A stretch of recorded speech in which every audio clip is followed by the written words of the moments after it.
বিষয় সুখটো বিস্তাৰ সদৃশ বুলি তেওঁ গণ্য কৰিছে আৰু বিষয় সুখৰ কাৰণে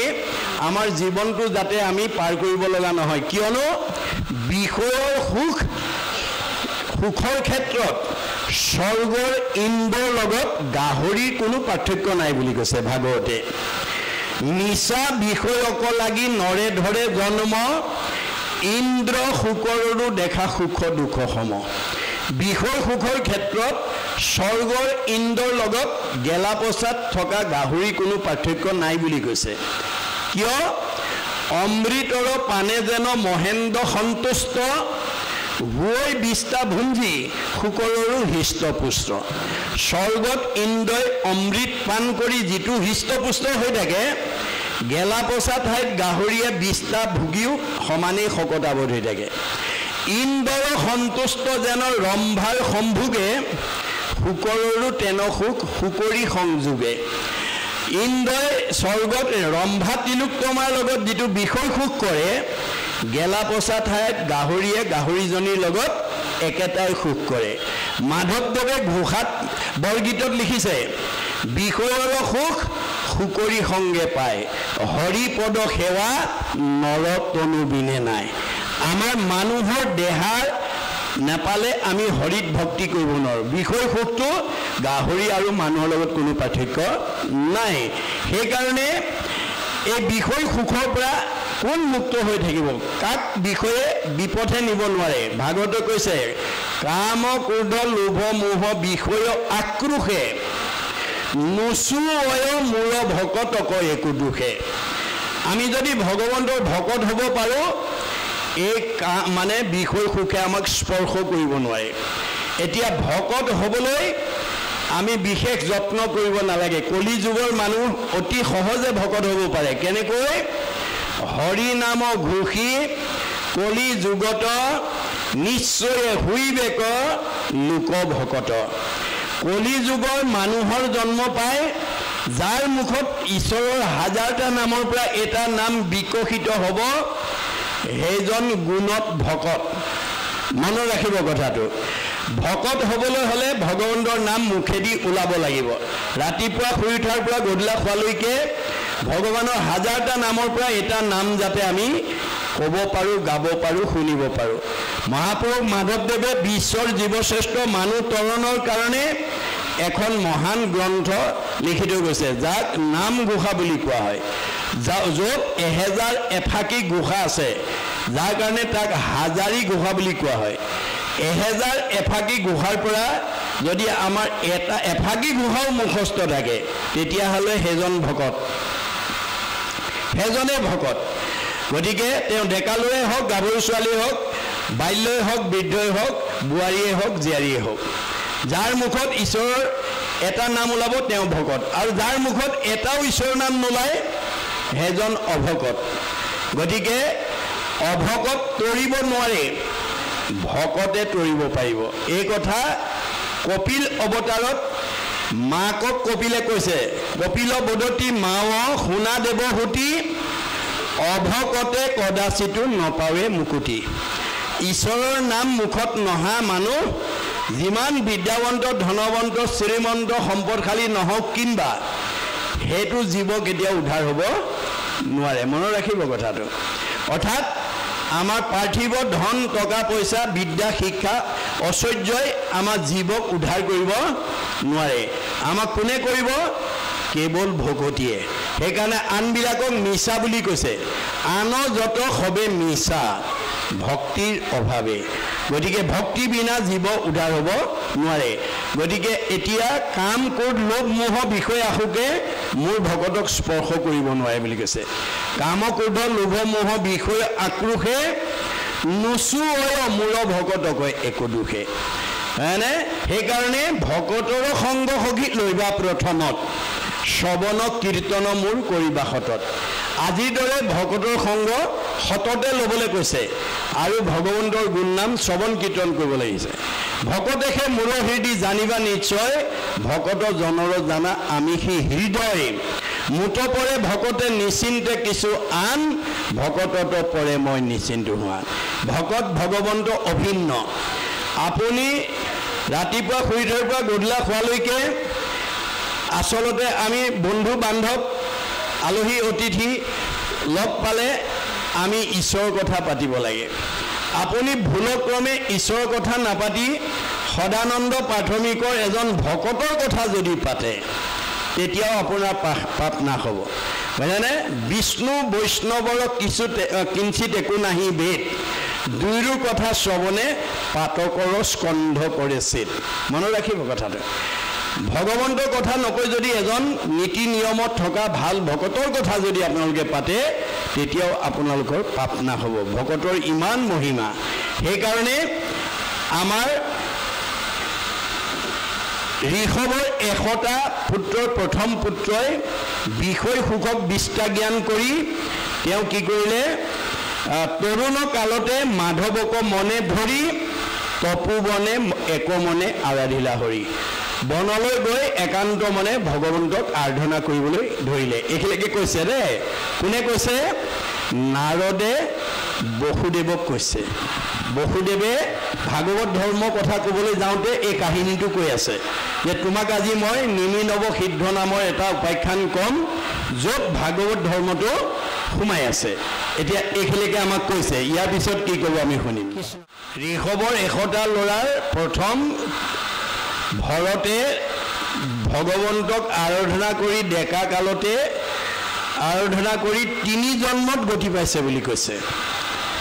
ভৰতে যদি 3 জন্মত গতি পায় আমি কেইজন্মত পাম? আমিও 3 জন্ম আমাৰো আছে বুলি কৈছে শাস্ত্ৰই দেই। 3 বাৰ নৰতনু দেন্ত ৰংগ কৰি তৰিব লোকত মুখে হৰি নাম স্মৰি তথাপিতো যিটো লোক নভৈল নিষ্ঠাৰ আউৰ পুনৰপি দেহ নাহি জানা তাৰ। 3 বাৰলৈকে ভগৱানে নৰদেহা দি পেলাই চাই ভগৱানৰ নাম এটা মুখত আহক। 3 বাৰৰ মূৰতে যদি ঈশ্বৰৰ নাম মুখত আহে আমাৰ জীৱ উদ্ধাৰ হ'ব। আৰু এতিয়া আমাৰ গুৰুজনে কৈছে তোমাৰ এইটোৱে শেষবাৰ বুলি ভাবি, অৰ্থাৎ এইটোৱে 3 নম্বৰ বাৰ বুলি ভাবি হেন জানি ভকতিত তেজিও আলাস। ঈশ্বৰৰ কথা শুনিবলৈ জানিবলৈ গাবলৈ আমি এলাহ কৰিব নালাগিব। হেন জানি ভকতিত তেজিও আলাস আউৰ কি মনুষ্য হুইবা এৰা ইটো আশ। আকৌ মানুহৰ জন্ম পাই ঈশ্বৰত ভক্তি কৰিম বুলি অৱহেলা নকৰিবা। এইটোৱে শেষবাৰ বুলি তুমি ভাবি ভকতি আৰম্ভ কৰা। গতিকে বাকী 9জন নৱদ্বীপৰ অধিপতি হ'ল বুলি কৈছে। একাধিক 80 বইলা দ্বিজ প্ৰায় আৰু 81জন দ্বিজ প্ৰায় ব্ৰাহ্মণ ব্ৰহ্ম মানে কৰ্মকাণ্ড প্ৰৱৰ্তন কৰি থাকিলে। আৰু বাকী 9জন কি হ'ল? নৱদ্বীপৰ কি কৈছে? নৱসিদ্ধ ৰূপে তেওঁলোকে গণ্য হ'ল। 9জন নৱদ্বীপৰ অধিপতি, 9জন সিদ্ধ পুৰুষ, 9 9 18 আৰু ভৰতক লৈ 19। বাকী 81 জনেই দ্বিজপ্ৰায় হৈ কৰ্মকাণ্ড প্ৰৱৰ্তন কৰি আছে। এতিয়া ইয়াৰ পৰা আমাৰ জানিবলগীয়া কথাটো হ'ল বৈদিক যুগৰ পৰাই কৰ্মকাণ্ডী মানুহৰ সংখ্যা সদায় বেছি। মনত ৰাখিব কথাটো। তাক লৈ আমি মূৰ গৰম কৰিব নালাগে। আপুনি মাত্ৰ এটা কথা সদায় ভাবিব লাগে যে ভক্তি মাৰ্গৰ বিপৰীতে যোৱা জীৱবিলাকৰ পৰা 2-এটা উদ্ধাৰ কৰিব পাৰি নেকি? তেওঁলোকক আমি ভক্তি মাৰ্গলৈ আনিব পাৰোঁ নেকি? তাৰ কাৰণে আপুনি যত্ন কৰিব, কিন্তু আনক নিন্দা নকৰিব। গতিকে আমি যদি এবাৰ চকু ফুৰাই চাওঁ চবতে সেইটো দৃশ্য দেখাবলৈ পাম যে 60,000 ঋষিয়ে পৰীক্ষিতৰ পৰা ভাগৱত শুনিছিল। কিন্তু শুকমুনি ভাগৱত কৈ যাবলৈ ওলোৱাৰ লগে লগে ঋষি সমস্তই আপত্তি কৰিলে, তুমি গুচি গ'লে আমাক ভাগৱত কোনে শুনাব? তেতিয়া তেওঁ আঙুলিয়াই ক'লে সেই সুতে শুনাব। যিজনক সেই সময়লৈকে পদহেলিত অৱহেলিত নিষ্পেষিত নিচ জাতি বুলি সমাজত ঋষি সমাজত বহিবলৈ নিদি বহু যোজন পিছত বহিবলৈ দিয়া সুতলৈ যেতিয়া আঙুলিয়াই দিলে গতিকে বাকী ৩২,০০০ নিজ জাতিৰ মুখেদি ভাগৱত নুশুনো বুলি গুচি গ'ল আৰু তেওঁলোকে কৰ্মকাণ্ড প্ৰৱৰ্তন কৰি আছে বুলি ভাগৱতত উল্লেখ কৰা আছে গতিকে কৰ্মকাণ্ডী মানুহ সংখ্যা বেছি কৌৰৱ পাণ্ডৱলৈ যদি চাওঁ কৌৰৱৰ 100 জন পাণ্ডৱৰ 5 জন কিন্তু ভগৱান কাৰ লগত থাকে 5 জনৰ লগত থাকে কৌৰৱৰ লগত নাথাকে যিবিলাক ভক্তি বিৰোধী সেই জীৱৰ লগত ভগৱন্ত নাথাকে গতিকে আমাৰ সংখ্যা কম হ'লেও আমি ভয় কৰিব নালাগে কাৰণ ভগৱন্তৰ গুণনাম য'ত থাকিব ভগৱন্তৰ ঠাত থাকিব যিটো নাম লয় হৰি তাৰ হয় ই কোনো ৰহস্য পৰে আপুনি ভগৱন্তৰ নাম লওক ভগৱন্ত আপোনাৰ পক্ষত থাকিব আৰু ভগৱন্ত যাৰ পক্ষত থাকিব তাৰ কোনো দুৰ্লভ নাই কোননো দুৰ্লভ আছে হৰি সুপ্ৰসন্ন ভগৱন্ত প্ৰসন্ন হ'লে আমাৰ দুৰ্লভ বুলিবলৈ নাথাকে গতিকে আমি এই ক্ষেত্ৰত দেখা পাম যে কৰ্মকাণ্ডী মানুহ পৃথিৱী থকালৈকে মানুহ জাতি থকালৈকে বেছি হৈ থাকিব তাক আমি কমাব নোৱাৰোঁ নাই আমি মাত্ৰ তাৰ পৰা 2-এটা জীৱ উদ্ধাৰৰ কাৰণে আমি আজিৰ দৰে কৰ্ম আঁচনি লৈ আমি যত্ন কৰিব লাগিব কিবা কৈছিল ইয়ালৈ আহিবনে স্থগিত ৰাখক মাতি দিয়ক গতিকে এই কথা আমাক ক'লে একাধিক 80 জন ভৈলা দ্বিজ প্ৰায় থাকিল লোকত কৰ্মকাণ্ড প্ৰৱৰ্তাই তেওঁলোকে কৰ্মকাণ্ড প্ৰৱৰ্তন কৰি থাকিলে ভৈলা মহাসিদ্ধ তত্ত্ব জ্ঞানী 9 জন মহাজ্ঞানী পুৰুষ হ'ল ঈশ্বৰক কৃষ্ণক মাত্ৰ কৰে নিৰূপণ তেওঁলোকে সদায় ঈশ্বৰক মাত্ৰ প্ৰতিষ্ঠা কৰিবলৈ যত্ন কৰিছে সবে দিগম্বৰ আত্মবিদ্যা বিশাৰদ বুলি কৈছে সকলোবিলাক দিগম্বৰ সেই 9 জন দিগম্বৰ আৰু আত্মা বিশাৰদ ইয়াত দিগম্বৰ শব্দটো শংকৰদেৱে প্ৰয়োগ কৰিছে এই দিগম্বৰ আবিধানিক অৰ্থ উলংগ কাপোৰ কানি নোহোৱা যেটো অৱস্থা হেতু দিগম্বৰ বুলি কয় কিন্তু শংকৰদেৱে এই দিগম্বৰ শব্দটো কাপোৰ কানি নোহোৱা অৰ্থত প্ৰয়োগ কৰা নাই সেই কাৰণে গুৰুজনাৰ দৰ্শনটো সঠিকভাৱে সমাজত প্ৰতিষ্ঠা কৰিবলৈ হলে ভাগৱতৰ ব্যাখ্যা 5 প্ৰকাৰে কৰিব জানিব লাগিব মনত ৰাখিব কথাটো 5 প্ৰকাৰে ভাগৱতৰ ব্যাখ্যা আমি কৰিব জানিব লাগিব 1 নম্বৰ হ'ল শব্দাতিক 2 নম্বৰ পদাতিক 3 নম্বৰ আধ্যাত্মিক 4 নম্বৰ তাত্ত্বিক আৰু 5 নম্বৰ পৰমাৰ্থিক এই 5টা প্ৰকাৰে যদি অৰ্থভেদ কৰিব নোৱাৰে ভাগৱতৰ অৰ্থই আমাক বিপথে লৈ গুচি যাব বিপথে লৈ যাব গতিকে তেনেকুৱা বহু উদাহৰণ আছে এইটো অধ্যায়তে তেনেকুৱা উদাহৰণ আমি পাম মই সময়ত বদবন্ধে আলোচনা কৰিম মাত্ৰ এতিয়া প্ৰাসংগিক ক্ৰমে এই দিগম্বৰ শব্দটোৰ কথা মই ক'ব বিচাৰিছোঁ যে দিগম্বৰ শব্দৰ অৰ্থ আবিধানিক অৰ্থ যদিও কাপোৰ নোহোৱা উলংগক বুজাইছে কিন্তু শংকৰদেৱে ইয়াত এই দিগম্বৰ শব্দটো কাপোৰ কানি নোহোৱা উলংগ অৰ্থত ব্যৱহাৰ কৰা নাই এই দিগম্বৰৰ তত্ত্বটো ভগৱন্তই শিৱক কৈছিল বুলি কৈছে জ্ঞান যুগ কৰ্ম যুগ ভক্তি যুগ 6 মহেশৰ আগত কহিলা কৃপাময়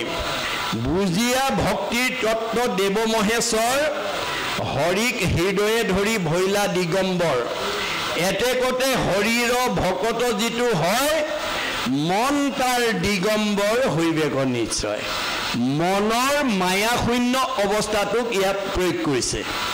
অৰ্থাৎ যিবোৰ জ্ঞানী মানুহ যিবোৰ সন্ত মহন্ত ভক্ত সব দিগম্বৰ বুলি কৈছে ভাগৱতে পৃথিৱীৰ যিমানবিলাক মহাজ্ঞানী লোক আছে যিমানবিলাক সন্ত মহন্ত ভক্ত আছে সব দিগম্বৰ দিগম্বৰ মানে মায়া নোহোৱা এটা পবিত্ৰ মন যাৰ মনত আপোন পৰ উচ্চ নিচ ধনী দুখীয়া চুত বৰ মতা মাইকী ওখ চাপৰ বগা কলাৰ ভাৱনাই যাক প্ৰভাৱ পেলাব নোৱাৰে সেই গুণবিশিষ্ট মনটোক ইয়াত দিগম্বৰ বুলি কোৱা আছে আৰু সেই তত্ত্বটো জানিবৰ কাৰণে অৰ্জুনে কৃষ্ণক প্ৰশ্ন কৰিছে অৰ্জুনে বোলন্ত প্ৰভু শুনা নাৰায়ণ